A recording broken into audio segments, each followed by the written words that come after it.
পাকিস্তানের আনুষ্ঠানিক প্রতিক্রিয়া আসেনি বাংলাদেশের কাছে ক্ষমা চাওয়া আর ক্ষতিপূরণ প্রসঙ্গ। আলোচনায় রাজি হওয়াকে অগ্রগতি বলছেন বিশ্লেষকরা।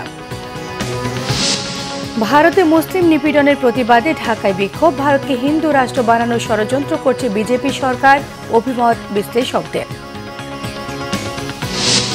মাথায় কাফনের কাপড় পরে বিভিন্ন জায়গায় পলিটেকনিক শিক্ষার্থীদের গণমিছিল, সামনে কঠোর কর্মসূচির হুঁশিয়ারি। রাজনৈতিক প্রভাবমুক্ত ইজারা এবং কার্যক্রমে আয় বেড়েছে বরিশাল সিটির। ম্যাজিস্ট্রেট পদ শূন্য থাকায় বেগ পেতে হচ্ছে মাঠ পর্যায়ের কর্মীদের। দেখছিলেন ক্রাউন সিমেন্ট সংবাদ শিরোনাম। বাংলাদেশ পাকিস্তান পররাষ্ট্র সচিব বৈঠকে 1971 সালে গণহত্যা নিয়ে বাংলাদেশ ক্ষমা চাওয়ার দাবি করলেও পাকিস্তানের পররাষ্ট্র মন্ত্রণালয়ের বিবৃতি এবং ব্রিফিংয়ে এই বিষয়টি এড়িয়ে যাওয়া হয়েছে। এমনকি স্বাধীনতা পূর্ব সম্পদের ক্ষতিপূরণের বিষয়েও কথা বলেনি দেশটি। তবে ক্ষমা চাওয়ার প্রসঙ্গে আলোচনা চালিয়ে যেতে দেশটি সম্মত হওয়ার বিষয়টি ইতিবাচক বলছেন আন্তর্জাতিক সম্পর্ক বিশ্লেষকরা। রিপোর্ট করছেন ইমরুল কায়েস।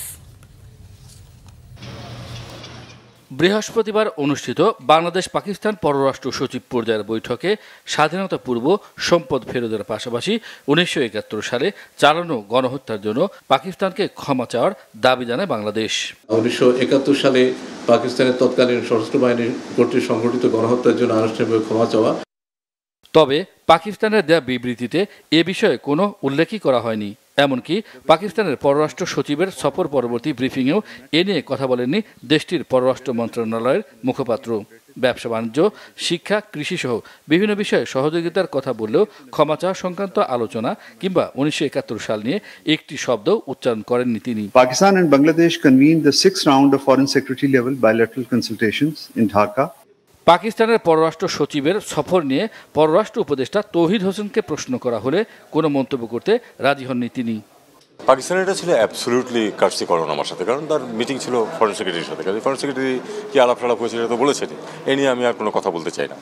দীর্ঘদিন পর অনুষ্ঠিত পররাষ্ট্র সচিব পর্যায়ের বৈঠকে ক্ষমাচার প্রসঙ্গটি তুলে ধরার বিষয়টি ইতিবাচকভাবেই দেখছেন বিশ্লেষকরা। আমরা আমাদের দিক থেকে বিষয়টাকে ফ্ল্যাগ করলাম। এখন আমরা এটাও বুঝি যে এটা তো রাজনৈতিক সিদ্ধান্তের ব্যাপার। কাজেই পররাষ্ট্র সচিব পর্যায়ের জবাব পাওয়া আমি প্রত্যাশা করি না। রাজনৈতিক পর্যায়ে যখন আলাপ আলোচনা হবে তখন আপনি একটা জবাবের আমরা আশা করতে পারি। আমাদের দাবি যৌক্তিক, তো কাজে যেহেতু দাবিটা যৌক্তিক সেহেতু তারা হয়তো আজকে না হোক কালকে সেই দাবিটা মানবে, এটা আমার বিশ্বাস। অমীমাংসিত বিষয়গুলোর সমাধানে আলোচনা এবং সুসম্পর্ক একসাথে এগিয়ে যাবে বলে প্রত্যাশা সাবেক এ রাষ্ট্রদূতের। ইমরুল কায়েস, বাংলা ভিশন, ঢাকা। আরাকান আর্মির কারণে রোহিঙ্গাদের প্রত্যাবাসনে নতুন সংকটের কথা মার্কিন উপসহকারী পররাষ্ট্রমন্ত্রীদের জানানো হয়েছে বলে জানান পররাষ্ট্র উপদেষ্টা তৌহিদ হোসেন। বলেছেন, আরাকান আর্মির সঙ্গে বাংলাদেশ সরাসরি আলোচনা করতেও পারছে না, আবার তাদের এড়িয়ে যেতেও পারছে না। তিনি জানান, আরোপিত মার্কিন বাড়তি কর স্থায়ী প্রত্যাহারে বাংলাদেশে নেওয়া পদক্ষেপের বিষয়ে তাদেরকে জানানো হয়েছে। আরও একটি রিপোর্ট ইমরুল কায়েসের।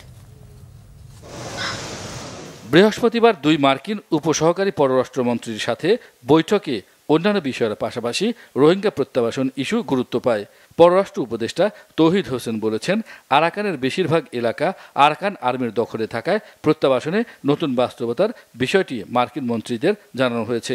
তিনি বলেন, বৈধ রাষ্ট্রীয় কর্তৃপক্ষ না হয় আরাকান আর্মির সাথে বাংলাদেশ সরাসরি আলোচনা করতে পারছে না। রোহিঙ্গা সমস্যার সমাধান না হলে যদি ওখানে যুদ্ধ শেষও হয়ে যায় তারপরে শান্তি আসবে না, এটা আমি খুব শক্তভাবে বলেছি। এবং বলেছি যে এখন আমরা একটা নতুন বাস্তবতায় আছি। সত্যিকার অর্থে আমরা একজন নতুন প্রতিবেশী মুখোমুখি, যারা আবার নন স্টেট অ্যাক্টর, কাজে তাদের সাথে আমরা না পারছি ওপেনলি স্বাভাবিকভাবে আলোচনা করতে, না পারছি তাদেরকে ইগনোর করতে। কাজে বাংলাদেশের উপর বাড়তি করের বিষয়টি নিয়ে মার্কিন উপসহকারী পররাষ্ট্রমন্ত্রীদের সাথে আলোচনা হয়েছে বলেও জানান তিনি।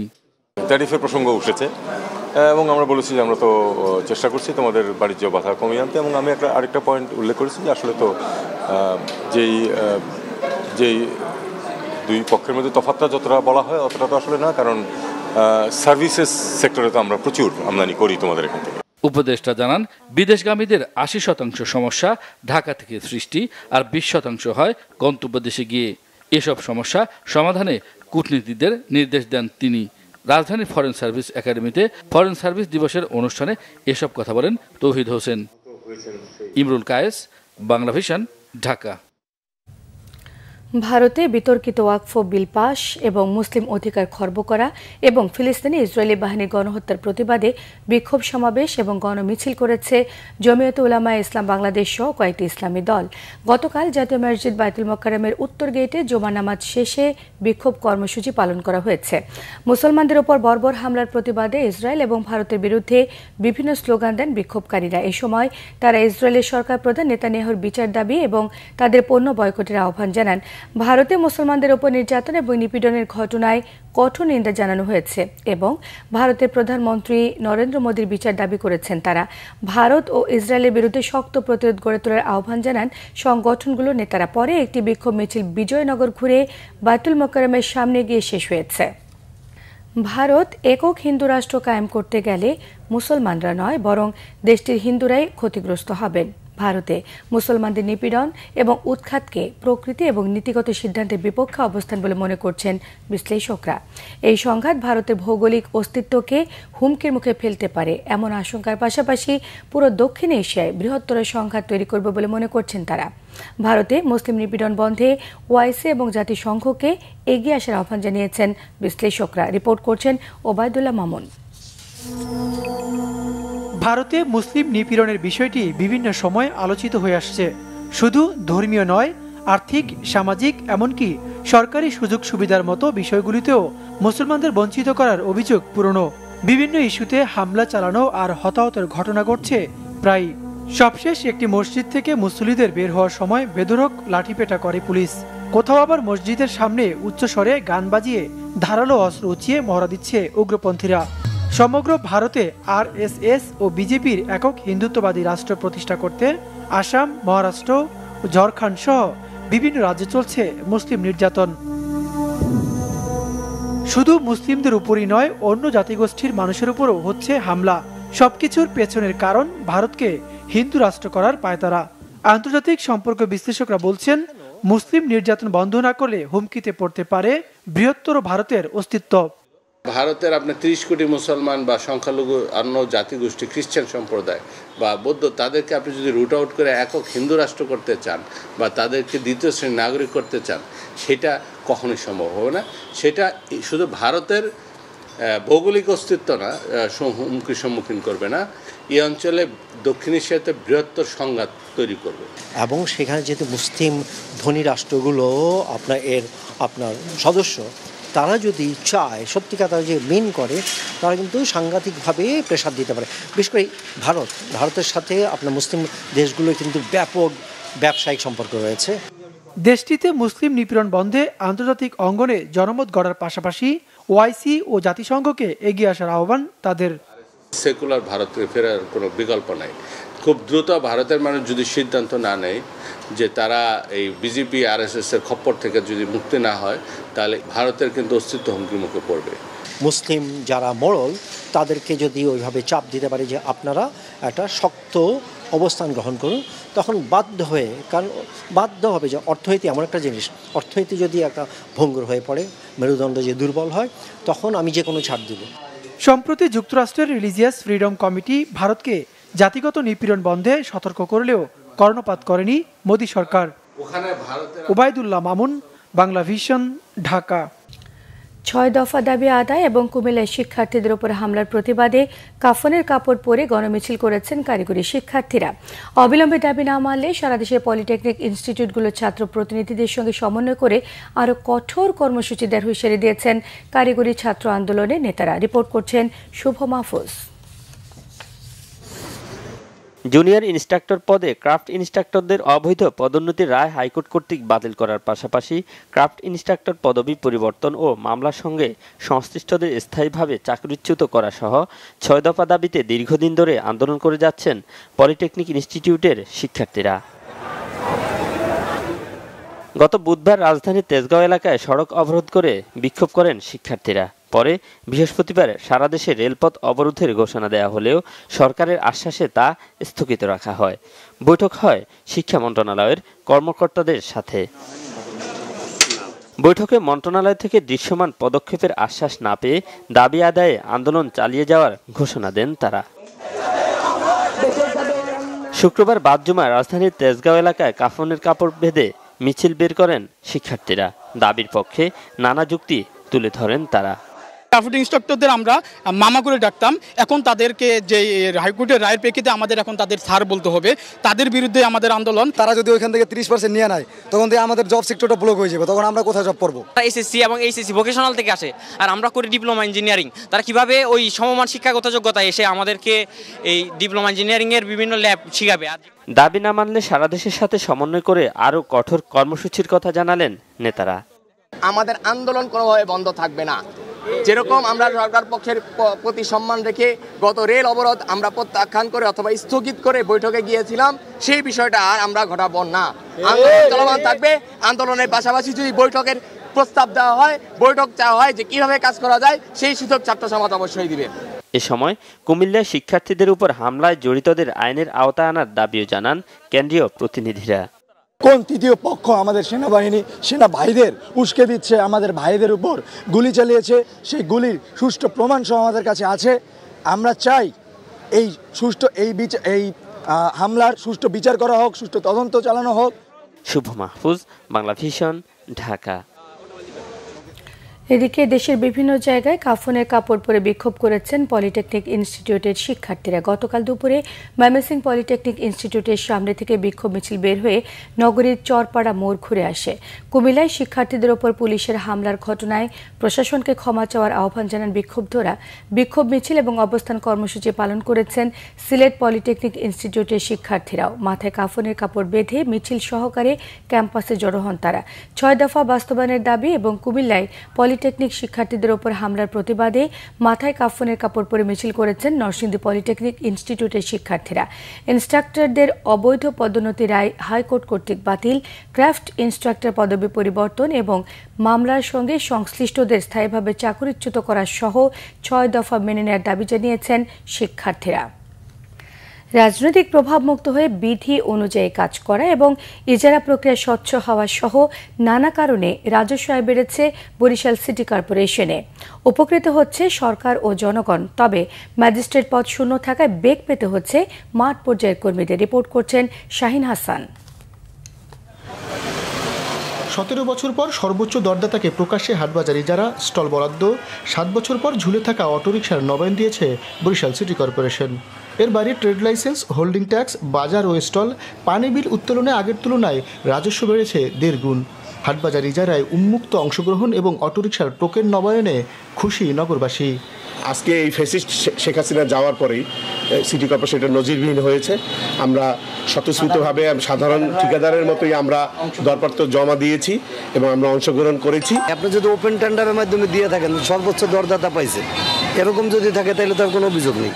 বরিশাল নগরীতে হলুদ অটোরিকশা প্রায় ১০,০০০, যার ৪ ভাগের ১ ভাগ নবায়ন দেয়ায় বাকিগুলো নিয়ে রয়েছে জটিলতা। এছাড়া ম্যাজিস্ট্রেট না থাকায় রাজস্ব আদায়ে বেগ পেতে হচ্ছে স্টাফদের। এখন যে সময়টা আছে ওই ৩ মাসের মধ্যে যদি প্রশাসক মহোদয় আমাদের একটু মাঠ পর্যায়ে একটু নির্বাহী ম্যাজিস্ট্রেটের মাধ্যমে অভিযান পরিচালনা করে, তাইলে আশা করি আমরা বেশি পারবো, অনেক বেশি পারবো। ইতিমধ্যেই প্রায় ১৩০০র মতো নবায়ন আমাদের কার্যক্রম হয়েছে এবং এখনও চলমান আছে। আশা করি সামনের দিনগুলোতে নবায়ন আরও বেগবান হবে। আমাদের বর্তমান প্রশাসক মহোদয়ের কিছু ইনিশিয়েটিভ নেওয়ার প্রেক্ষিতে এই আদায়গুলো আমাদের বৃদ্ধি পাচ্ছে এবং আমরা আশা করছি যে আমার রাজস্ব বিভাগ থেকে গত বছর তুলনায় অন্তত ৫-৭ কোটি টাকা বেশি আয় করতে পারবো আমরা। ম্যাজিস্ট্রেট চাওয়া হয়েছে জানিয়ে অবৈধ অটোরিকশার বিষয়ে অভিযানের কথা বললেন বিসিসির প্রধান নির্বাহী কর্মকর্তা। যেহেতু রমজান মাস শেষ, ঈদও শেষ, এখন আমরা হয়তো অভিযানে যাব। আমরা পুলিশের সাথেও কথা বলেছি, তারা আমাদের সহযোগিতা করবে। আমাদের ম্যাজিস্ট্রেট স্যার যিনি আছে ওনার সাথে আমরা কথা বলা আছে। এটা আমরা সবাই মিলে অভিযানে নামবো যেন অবৈধ যে যতগুলো আছে সব এগুলো যেন আর না থাকে। নিরপেক্ষ থেকে বিধি অনুযায়ী কাজ করেছেন বলে দাবি প্রশাসকের। আমি জানি না, আমি যতটুকু শুনেছি আগে এরকম টেন্ডার হতো না। তো এই যে আমি যে দোকানগুলো বরাদ্দ দিলাম ইজারার মাধ্যমে, এটা তো অনেকে অবাক হয়েছে যে আগে তো কখনো এরকম হয় নাই। তা আমি বিধি অনুযায়ী করছি আর কি। আগে হয়তো বিধিটা পুঙ্খানুপুঙ্খভাবে অনুসরণ করা হতো না, এখন হচ্ছে। গেল অর্থ বছরের জুন পর্যন্ত বরিশাল সিটি কর্পোরেশনের রাজস্ব আদায় হয়েছিল প্রায় ৪৯ কোটি টাকা। চলতি অর্থ বছরের মার্চেই আদায় হয়েছে সমপরিমাণ রাজস্ব। শাহিন হাসান, বাংলা ভিশন, বরিশাল। 5 আগস্টের পর নতুন বাংলাদেশ গড়ে তুলতে পারেনি গণ অভ্যুত্থান মনে করছেন বিশ্লেষকরা। তারা বলছেন, ডিসেম্বরের পর দেশে রাজনৈতিক অস্থিরতা তৈরি হলে এর দায়ভার বড় রাজনৈতিক দলগুলোকে নিতে হবে, কারণ তারা নির্বাচন বিষয়ে সময়সীমা বেঁধে দিচ্ছেন। রিপোর্ট করছেন মুবাশশির আহমেদ। বিরাজমান রাজনৈতিক পরিস্থিতিতে জাতীয় সংস্কৃতি তৈরির নতুন বাংলাদেশ শীর্ষক এক গোলটেবিল বৈঠক আয়োজন করে ইমার্জিনেক্স ফাউন্ডেশন। নির্বাচন, সংস্কার ও বাংলাদেশ ভবিষ্যৎ রাজনীতি কেমন হবে তা উঠে আসে আলোচনায়। বক্তারা বলেন, সংস্কৃতির বিকাশ হলেই একটি সুন্দর গণতান্ত্রিক ও অন্তর্ভুক্তিমূলক দেশ গঠন সম্ভব। অভ্যুত্থান পরবর্তী কাঙ্ক্ষিত বাংলাদেশ গঠন না হওয়ার কথাও বলেন তারা। ডক্টর ইউনূস বিদেশ থেকে বিনিয়োগ আনছেন, আমি তাকে একটা পোস্টে সাবধান করেছি, বিনিয়োগ আনা মানেই কিন্তু ভালো না। এই কোম্পানিগুলো কিন্তু আমার মাটি নষ্ট করেছে, আমার পানি নষ্ট করছে, এবং তার কোনো ব্যবস্থা, এই পরিবেশগত কোনো ব্যবস্থা, সাংস্কৃতিক দিক থেকে আমার সংস্কৃতি রক্ষা করবার কোনো ব্যবস্থা তিনি কিন্তু করেন না। নতুন প্রজন্ম তো একটা স্বপ্ন তৈরি করে, এখন এই বিষয়গুলোকে আমি কিভাবে প্রতিদ্বন্দ্বিতামূলকভাবে বিশ্ব প্রেক্ষাপটে উপস্থাপন করতে পারবো, তার উপরে নির্ভর করবে আমাদের জাতীয় সংস্কৃতি অভ্যন্তরীণভাবে কত শক্তিশালী হবে এবং একই সাথে বিশ্বের মানুষ এটাকে কত ইতিবাচকভাবে দেখবে। বিরাজমান রাজনীতিতে বিএনপির অন্তর্কোন্দল ও নির্বাচন বিষয়ে সময় বেঁধে দেওয়ার সমালোচনা করেন বক্তারা। আপনি বলছেন যে ডিসেম্বরের মধ্যে নির্বাচন না, December is our cut off time, এবং এরপরে দেশে বিশৃঙ্খলা হবে। তাহলে যদি বিশৃঙ্খলা হয় ডিসেম্বরের পরে, যদি ধরা যাক সরকার ইলেকশনটা মার্চে নিয়ে গেল এবং ডিসেম্বরের পরে আপনি বললেন যে কাট অফ টাইম হচ্ছে ডিসেম্বর, তাহলে ডিসেম্বরের পরে যদি কোনো দেশে বিশৃঙ্খলা হয়, এটা দায় কার? সংস্কৃতির বিকাশে রাজনৈতিক দলগুলোর এগিয়ে আসার গুরুত্ব তুলে ধরা হয় আলোচনা সভায়। মুবাশশির আহমেদ, বাংলা ভিশন, ঢাকা। বিএনপি স্থায়ী কমিটির সদস্য বেগম সেলিমা রহমান বলেছেন, কিছু কিছু রাজনৈতিক দল নির্বাচনের বিরুদ্ধে কথা বলছে। তারা চাচ্ছে না দেশের মানুষ গণতন্ত্র ফিরে পাক, ক্ষমতার লোভ পেয়ে বসেছে তাদের। শুক্রবার বিকেলে চট্টগ্রাম মহানগরীর কাজী দেউড়িতে বিএনপির দলীয় কার্যালয়ের সামনে রাষ্ট্র কাঠামো সংস্কারে ৩১ দফা শীর্ষ কর্মশালায় তিনি সব কথা বলেন, জনগণের অধিকার আদায় এবং ভোটাধিকার রক্ষায় নির্বাচন চায় বিএনপি। সংস্কারের কথা বলে নির্বাচনকে পিছিয়ে নেওয়ার চেষ্টা চলছে বলে অভিযোগ করেন। অনুষ্ঠানে উদ্বোধন করেন মহিলা দলের সভাপতি আফরোজা আব্বাস। এই সময় তিনি রাষ্ট্র কাঠামো সংস্কারে ৩১ দফার বিস্তারিত তুলে ধরে প্রতিযোগিতামূলক প্রতিদ্বন্দ্বিতা এবং দলকে সংগঠিত করতে নেতাকর্মীদের প্রতি আহ্বান জানান। ভোলায় ইন্ট্রাকো কোম্পানির এলপিজি গ্যাস ভর্তি একটি কাভার্ড ভ্যান ঢাকায় আসার পথে আটকে দিয়ে বিক্ষোভ করেছেন স্থানীয় ছাত্র জনতা। শুক্রবার রাত 10:30টার দিকে ভোলার বীরশ্রেষ্ঠ মোস্তফা কামাল বাস টার্মিনালের সামনে কাভার্ড ভ্যানটি আটকে দেওয়া হয়েছে। বিক্ষোভকারীরা জানান, ভোলায় গ্যাস ভোলার ঘরে ঘরে না দিয়ে দীর্ঘদিন ধরে ইন্ট্রাকো কোম্পানির মাধ্যমে বোতলজাত করে ঢাকায় নিয়ে যাওয়া হয়। এ নিয়ে বদ্বীপ ফোরাম সহ বিভিন্ন সংগঠন দীর্ঘদিন ধরে আন্দোলন চালিয়ে গেলেও এ বিষয়ে সংশ্লিষ্ট কর্তৃপক্ষ কোনো ব্যবস্থা না নেয় আন্দোলন তীব্রতর হয়ে উঠেছে। এরই ধারাবাহিকতায় শুক্রবার রাত 10:30টার দিকে ইন্ট্রাকোর একটি গ্যাসবাহী গাড়ি ভোলা থেকে ঢাকা যাবার পথে বৈষম্য বিরোধী ছাত্র ও স্থানীয় বিক্ষুব্ধ জনতা ভোলার বীরশ্রেষ্ঠ মোস্তফা কামাল বাস টার্মিনালের সামনের রাস্তায় কাভার্ড ভ্যান আটকে বিক্ষোভ করে। পরে তারা কাভার্ড ভ্যানটি বাস টার্মিনাল সংলগ্ন হেলিপ্যাড রোডে নিয়ে রাখে। সংবাদ শেষ করব ক্রাউন সিমেন্ট শিরোনামগুলো আরো একবার জানিয়ে দিয়ে।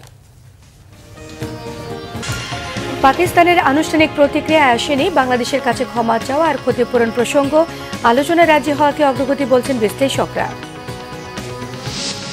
ভারতে মুসলিম নিপীড়নের প্রতিবাদে ঢাকায় বিক্ষোভ, ভারতকে হিন্দু রাষ্ট্র বানানোর ষড়যন্ত্র করছে বিজেপি সরকার, অভিমত বিশ্লেষকদের। মাথায় কাফনের কাপড় পরে বিভিন্ন জায়গায় পলিটেকনিক শিক্ষার্থীদের গণমিছিল, সামনে কঠোর কর্মসূচির হুঁশিয়ারি।